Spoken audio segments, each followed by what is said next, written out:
Hello student, today we are going to discuss the topic in partnership that is in forms of business organizations, second chapter of BST class 11. The topic is partnership deed. Okay, so before started the meaning of partnership deed, first of all remind of what are the features of partnership. What are the features of partnership?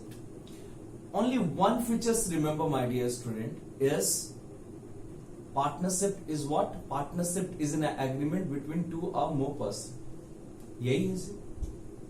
Partnership क्या है? Partnership का features में हम लोग क्या देखें? Partnership agreement है किसके बीच में? दो या दो से ज्यादा पर्सन के बीच में ये क्या होता है? एग्रीमेंट होता है। तो हम लोग जैसा जान रहे हैं कि एग्रीमेंट पार्टनरशिप एग्रीमेंट है और ये एग्रीमेंट के साथ ही पार्टनरशिप फॉर्म होता है और उसी फीचर्स में हम आपको बताए थे एग्रीमेंट के फीचर्स में कि एग्रीमेंट में बी इन रिटेन फॉर्म और ओरल फॉर्म। रिटेन फॉर्म भी हो सकता है और ओरल फॉर्म भी हो सकता है। पार्टनरशिप में ये नेसेसरी नहीं है कि जो एग्रीमेंट है वो रिटेन फॉर्म में होना चाहिए। इंडियन पार्टनरशिप एक्ट आपको अलाउ करता है कि पार्टनरशिप जो एग्रीमेंट है वो आपका ओरल भी हो सकता है और रिटेन भी हो सकता है। बट होता क्या चीज, स्टार्टिंग में पार्टनर्स लोग के बीच में बहुत ज्यादा लगाव होता है, उसको हम लोग कह सकते हैं कि बहुत ज्यादा उन लोग के बीच में कोऑर्डिनेशन होता है। लेकिन धीरे धीरे क्या होता है, डिस्प्यूट भी क्रिएट हो सकता है। डिस्प्यूट क्या क्रिएट हो सकता है? सपोज कीजिए कि पार्टनर्स के बीच में दो पार्टनर्स था, उन लोग के बीच में रेशियो था 3:2। दैट मीन्स यदि 5 रुपीज प्रॉफिट हो रहा तो ए को 3 रुपीज मिलेगा, बी को 2 रुपीज मिलेगा। ये स्टार्टिंग में डिसीजन हुआ था दोनों पार्टनर्स के बीच में, लेकिन आगे चलकर बी पलट जाता है। बी बोलता है नहीं, हम लोग के बीच में तो प्रॉफिट इक्वली शेयर होगा। अब यहां पर इन लोग के बीच में यदि ओरल एग्रीमेंट था तो यहां पर प्रॉब्लम आ सकता है। बट यहीं पर ए और बी के बीच में यदि रिटेन एग्रीमेंट होता तो ये रिटेन एग्रीमेंट डिस्प्यूट को क्या कर सकता था? आसानी से सेटल कर सकता था। सो इसीलिए कहा जाता है कि पार्टनरशिप में क्या होना चाहिए? एग्रीमेंट रिटेन फॉर्म में दी है तो वो ज्यादा अच्छा है। सर हम लोग तो डिस्कस कर रहे थे पार्टनरशिप डीड और आप बताने लगे पार्टनरशिप का फीचर्स। हाँ, हम लोग पार्टनरशिप डीड ही डिस्कस करने जा रहे हैं। अभी हम बताएं कि जो पार्टनरशिप एग्रीमेंट है उसके बीच में क्या होना चाहिए जी? लोग के बीच में होना चाहिए कि जो एग्रीमेंट है वो एग्रीमेंट्स रिटेन फॉर्म में होना चाहिए।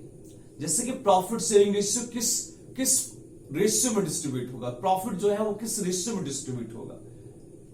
तो यही जो प्रॉफिट शेयरिंग रेशियो 3:2 है, यदि ये डॉक्यूमेंट्स के रूप में लिखा रहता है, रिटेन डॉक्यूमेंट्स के रूप में, तो क्या होता है? डिस्प्यूट क्रिएट ही नहीं होता।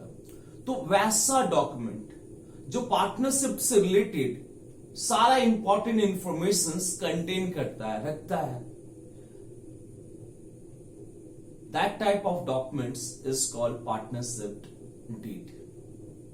चलो अब आते हैं पार्टनरशिप डीड के। यहां देखो डिफिनेशंस का लिखा हुआ है, the documents containing the term and conditions of the partnership agreement is known as partnership deed। वैसा डॉक्यूमेंट जो पार्टनर्स के बीच में जो भी एग्रीमेंट हुआ है उसको मेंशन करता है, that type of documents is called partnership deed। is that clear? okay, इसके बाद देखिए, it is a stamp paper on which rules, regulations and term and conditions of the partnership are written। ये कैसा paper में होता है जी? ये stamp paper में होता है, जिसमें क्या होता है? जिसमें जो पार्टनरशिप एक्ट का जो भी पार्टनरशिप है उसका रूल क्या होगा, रेगुलेशंस क्या होगा, टर्म ऑफ कंडीशंस क्या है, ये सारा इंफॉर्मेशन वहां पर मेंशन रहता है और इसी को हम लोग क्या कहते हैं? पार्टनरशिप डीड कहते हैं। ठीक है, यानी यदि ओवरऑल आप समझना चाहते हैं तो पार्टनरशिप डीड में होता क्या चीज है? पार्टनर्स लोग क्या करता है? अपने बीच में जो भी उन लोग के बीच में एग्रीमेंट है, जो जिस मैटर पर भी एग्रीमेंट है, वो मैटर को क्या करता है? उस स्टैम्प पेपर में लिख देता है कि आपका कैपिटल, सपोज कि दो पार्टनर है तो दोनों कैपिटल कितना लगा रहा है वो मेंशन रहेगा, और भी बहुत सारे इंफॉर्मेशन वो वहां पर मेंशन करता है ताकि आगे चलकर कोई डिस्प्यूट क्रिएट ना हो। ओके, नाउ अब हम लोग ये डिस्कस करने जा रहे हैं कि जो पार्टनरशिप डीड है उसमें क्या क्या इंफॉर्मेशन एक पार्टनरशिप, मान लीजिए दो पार्टनर्स है, तीन पार्टनर्स मिलकर एक पार्टनरशिप फॉर्म कर रहा है और यदि वो लोग पार्टनरशिप डीड बना रहा है तो उस पार्टनरशिप डीड में नॉर्मली वो लोग क्या क्या मेंशन करेगा, क्या क्या इंफॉर्मेशन वहां पर कंटेन होता है। तो देखो सबसे पहला जो हम यहां पर लिखे हैं one by one is name of the firm. जो पार्टनरशिप फर्म का नेम है उस पार्टनरशिप डीड में मेंशन होना चाहिए। जो भी नाम, राम एंड श्याम कंपनी, जो भी कोई भी नाम हो, वैदन कंपनी, तो जो भी नाम है आपका पार्टनरशिप का, उसका नाम पार्टनरशिप डीड में होना चाहिए। Next one is what, name and address of the partners. Three partner suppose A B C, तो ये तीनों पार्टनर्स का नेम, ए फॉर सपोज करो Ashok, B for Vinod, C for what, कोई भी नाम ले लीजिए जी। ओके, सो यहां पर जो भी पार्टनर्स का नेम है वो नेम मेंशन होना चाहिए और उनका साथ साथ एड्रेस होना चाहिए पार्टनरशिप डीड में। Okay, next is what, natures of business of the firm will carry on. जो बिजनेस कर रहे हैं आप, किस चीज का बिजनेस कर रहे हैं, बिजनेस का नेचर क्या है। आप क्लॉथ का बिजनेस करते हैं, आपका बिजनेस स्टेशनरी का बिजनेस है, मोबाइल का बिजनेस है, जो भी उसका नेचर है वो नेचर यहां पर मेंशन होना चाहिए।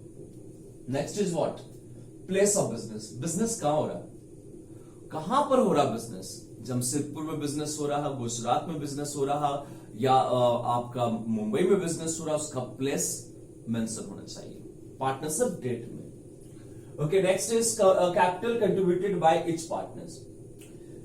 जो भी पार्टनर्स है वो लोग कितना कितना कैपिटल इंट्रोड्यूस कर रहा है, what are the amounts of capital invested by each partner should be mentioned here in the partnership deed.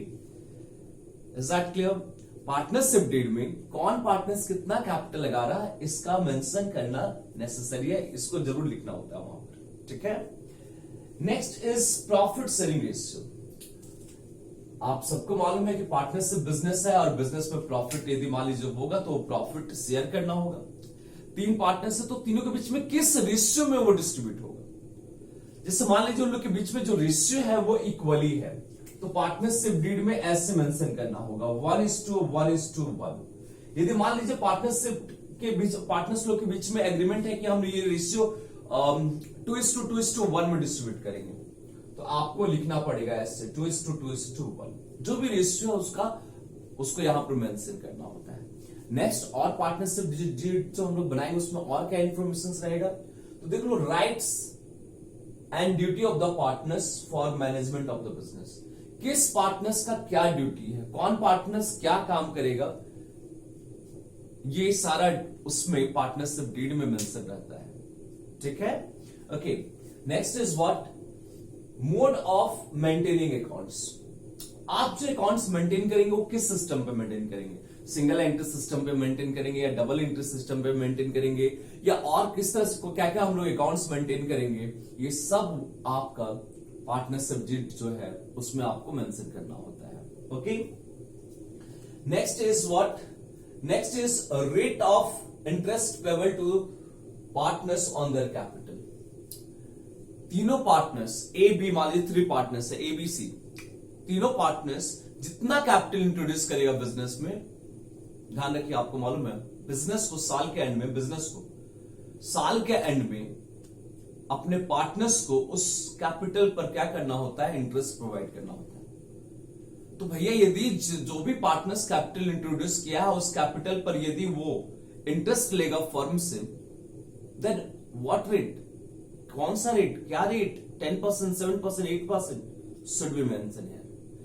यदि 10% पर एनम इंटरेस्ट है, should be written in the partnership deed that interest on capital will be provided on 10% per annum.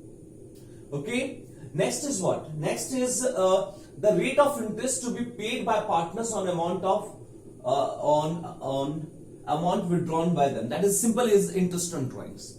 Suppose that for the personal purpose, partners are withdrawing money from the business.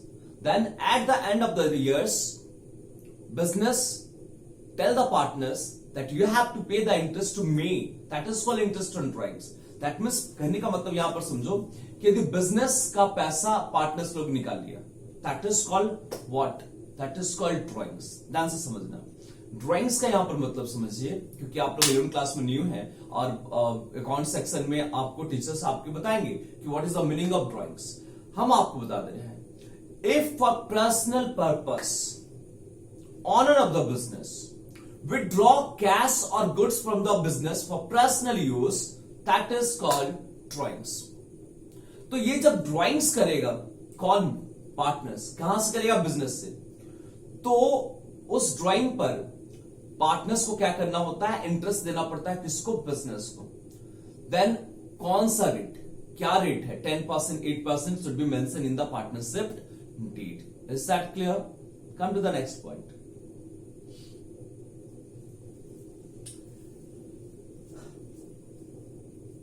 The amount of salary payable to partners. एक बात समझ लो sir, आपके दिमाग में आप लोग के मन में क्वेश्चन हो रहा है कि सर कि पार्टनर्स को सर सैलरी क्यों मिलेगा? पार्टनर्स को तो सर बिजनेस करता है, उन लोग को प्रॉफिट मिलेगा, सैलरी तो स्टाफ लोग को दिया जाता है. आप सबका मन का ये जो बात है एकदम 100% आप सही है. लेकिन जब 12th क्लास में आप लोग जाएंगे, अभी 11th क्लास में, 12th क्लास में जाएंगे, हम आपको पहले से बोल रहे हैं ये चैप्टर पर आपको 3.5 मंथ्स ये चैप्टर आपको अकाउंट्स में पढ़ना होगा. यहां तो हम लोग थ्योरी डिस्कस कर रहे हैं, वहां पर अकाउंटिंग टर्म्स डिस्कस करेंगे. और हम आपको बता दे रहे हैं, कोई भी पार्टनर्स यदि एक्स्ट्रा वर्क करता है पार्टनरशिप में, कोई भी पार्टनर्स एक्स्ट्रा वर्क करता है, सपोज करो ए बी सी. ए जो है वो चार्टर्ड अकाउंटेंट है, बी और सी जो है वो मान लो कि अंगूठा छापे, उसको काम नहीं आता है, उसको अकाउंट्स मेंटेन करने नहीं आता है. तो हुआ क्या कि ए जो है, जो चार्टर्ड अकाउंटेंट है, वो बिजनेस का अकाउंट्स मेंटेन कर दे रहा है. मेंटेन तो कर देगा, लेकिन क्या ये बिजनेस का ये जो अकाउंट्स मेंटेन करने का काम है वो ए का काम है? नहीं, ये तो स्टाफ का काम था, ये तो अकाउंटेंट का काम था. लेकिन यहां पर क्या हो रहा है, ए जो है वो बिजनेस को भी मैनेज कर रहा, प्लस साथ साथ वो क्या कर रहा, अकाउंट्स भी मेंटेन कर रहा. तो ए जो पार्टनर है वो बिजनेस को बोल सकता है, देखो भाई हम एक्स्ट्रा वर्क कर रहे हैं, बिजनेस भी रन कर रहे हैं और क्या कर रहे हैं, तुम्हारा अकाउंटिंग का काम भी कर रहे हैं. तो ये जो काम हम कर रहे हैं, यदि हम नहीं करते, कोई दूसरा पर्सन आता, अकाउंटेंट आता, तो वो काम करता और उसको आप सैलरी देते. तो हम भी उससे उतना नहीं सैलरी लेंगे, हम भी कुछ आपसे सैलरी लेंगे, छोड़ेंगे नहीं. तो यहां पर यदि कोई भी पार्टनर्स एक्स्ट्रा वर्क करता है तो उस पार्टनर्स को क्या करना होता है, हम लोग को सैलरी प्रोवाइड करना होता है. और सैलरी कितना मिलेगा? कोई पार्टनर यदि एक्स्ट्रा काम कर रहा है तो सैलरी कितना मिलेगा? ऐसा लिख दिए, सैलरी मिलेगा, बहुत ज्यादा मिलेगा नहीं, मेंशन होना चाहिए amount. 10,000, 20,000, what is the amount? Should be written in the partnership deed. Okay. Now next is provision regarding retirement and dissolutions. ये जो तुम वर्ड्स देख रहा है यहां पर, रिटायरमेंट और ये डिसोल्यूशंस, तुमको 12th क्लास में इस पर अकाउंट्स में एक तरह से कह लो तो एक चैप्टर पढ़ना है इसे. और दोनों बहुत लंबा टॉपिक है, रिटायरमेंट्स एंड डिसोल्यूशंस. बहुत इंटरेस्टिंग टॉपिक है, मजा आता है पढ़ने में, सिंपल भी है लेकिन इंटरेस्टिंग है. तो रिटायरमेंट का मतलब क्या होता है वो पहले जल्दी से हम बता देते हैं, फिर डिसोल्यूशन का मतलब बताते हैं. ए बी सी 3 पार्टनर है, ठीक है. ए का किडनी खराब हो गया, तो वो बिजनेस कर सकता है? नहीं. ए बी और सी को बोलेगा भैया हम क्या करना चाहते हैं, इस फर्म को छोड़ के जाना चाहते हैं, क्योंकि यदि हम काम करेंगे तो हम 2 दिन के अंदर ऊपर पहुंच जाएंगे, और यदि थोड़ा दिन रेस्ट करेंगे तो 2 साल के बाद ऊपर जाएंगे. तो इस कारण से हम रेस्ट लेना चाहते हैं और हम इस पार्टनरशिप बिजनेस को क्या करके छोड़ के जाना चाहते हैं. Is that clear? Okay. Now next point पर हम लगाते हैं और उसका नाम है डिसोल्यूशन ऑफ पार्टनरशिप. देखो डिसोल्यूशन का मतलब क्या होता है, एंड करना बिजनेस का. जैसे मान लो कि ए बी सी तीनों पार्टनर्स था और कोरोना वायरस के कारण तीनों का कंडीशन, बिजनेस का कंडीशन खराब हो रहा है। इन लोग को लग रहा है कि अब हम लोग प्रॉफिट में नहीं जा सकते हैं, सो इस बिजनेस को हम लोग क्या करते हैं, क्लोज करते हैं, एंड करते हैं। सब मिलकर डिसीजन ले रहा है, एंड दैट इज कॉल्ड डिसोल्यूशंस। तो जो डिसोल्यूशंस होगा या रिटायरमेंट होगा, उसका मोड क्या होगा, क्या क्या वहां रूल्स होगा, किस तरह से हम लोग पार्टनरशिप को डिसॉल्व करेंगे, सारा चीज टर्म ऑफ कंडीशन वहां पर मेंशन रहता है। Next is methods of solving dispute. हम आपको बताएं, पार्टनरशिप एक ऐसा फॉर्म्स ऑफ बिजनेस ऑर्गेनाइजेशन जहां पर स्टार्टिंग में बहुत ही प्यार रहता है। हर पार्टनर एक दूसरे का टिफिन शेयर करता है, एक दूसरे का वाटर बोतल से पानी पी लेता है, लेकिन कुछ दिन के बाद वही टिफिन क्या करता है, दूसरा पार्टनर का सर पे मार देता है। एकदम कंफर्म हम देखें, इसका मतलब डिस्प्यूट तो होगा। यदि मान लो कि दो पार्टनर है, ए और बी है, या मान लो तीन पार्टनर है, ए बी सी तीनों पार्टनर्स है, और ए क्या कर रहा है, एक पार्टनर्स को क्या किया, उसके साथ डिस्प्यूट हो गया, और वो क्या किया, बी को क्या किया, एक गुस्सा एक लगा दिया। बी भी ताव में आया और एक उसको गाल पे चिपका दिया। अब होगा क्या, मारपीट होगा, बहुत ज्यादा मारपीट हो जाएगा। अब इसका सेटलमेंट कैसे करना है, कोर्ट में सेटलमेंट होगा, या कुछ पर्सन जो रिलेटेड पर्सन है उन लोग को बुलाकर बैठाकर सेटलमेंट होगा, किस तरह से सेटलमेंट होगा डिस्प्यूट, वो भी मेंशन होना चाहिए यहां पर। ठीक है, कि हम लोग कोर्ट में जाएंगे या कुछ जो रिलेटेड पर्सन लोग हैं, जो जानकार पर्सन है, उनको बुलाकर इसका सेटलमेंट कराएंगे। किस तरह से सेटलमेंट होगा वो यहां पर पार्टनरशिप डीड में ऑलरेडी पहले ही मेंशन होना चाहिए। Next is whether interest is payable on the loan provided by the partners और not.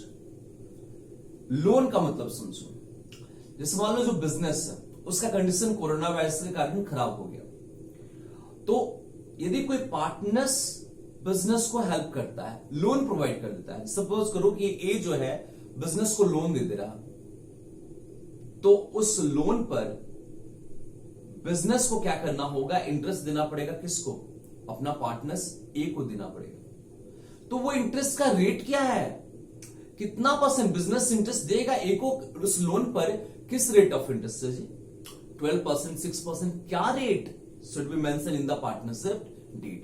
So these are the important informations which is written in the partnership deed, and today's topic is complete.